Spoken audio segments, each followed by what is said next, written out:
baixos e altos. E eu escrevi um cartãozinho para vocês que eu vou compartilhar com todos. Antes, que a gente tem sempre aquele versículo na nossa cabeça. Quando eu casei, foi o cordão de 3 dobras. Onde eu for, falo do cordão de 3 dobras, que não se arrebente.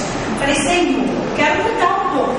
Então, lendo, o Senhor me iluminou, graças a Deus, que gente, eu gosto de pesquisar na Bíblia, e eu achei lá em Isaías 45 um versículo muito propício para esse momento, que diz o seguinte, Isaías 41, 20. Para que todos vejam e saibam, considerem e juntamente entendam que a mão do Senhor fez isso. Então, o Senhor fez essa união. Eu com o Nilton, que já sabe aqui, eu era vizinha dele, minha mãe foi mãe de leite dele, nós somos irmãos de leite, fomos criados juntos, só que ele foi para um lado e para o outro.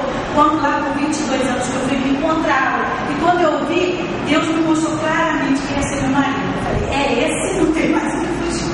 Então, que Deus abençoe vocês. Nilton que pode falar das coisas de pasta de dente, que no começo da nossa junto, né, de viver junto, a gente vai descobrindo o outro. Quer dizer, eu deixava aquela pasta de dente, assim, ele ia lá para a secretária, ele ia militar, né?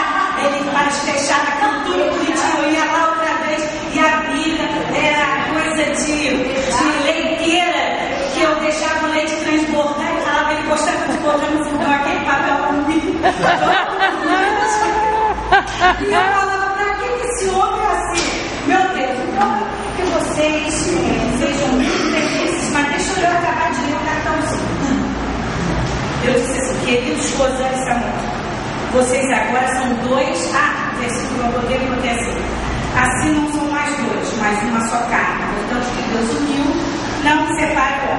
Vocês agora, no sábado que vem, serão 2 em uma só carne. Uma nova unidade, um só. Vocês já pararam para pensar nisso? Nunca ninguém disse isso, um só. Que esse versículo seja aplicado realmente na vida de vocês. Vivam como uma só carne em todas as áreas, situações e mais do que isso, todos os dias. Porque se nós não for, na verdade, vocês recém-casados, não forem só o propósito de Deus, se cumprirá nessa nova carne. Desejamos toda a felicidade com o amor árabe, que é puro e santo, que vem direto do Pai, seja constantemente derramado na vida de vocês. Nós amamos vocês, duas irmãs. Tá?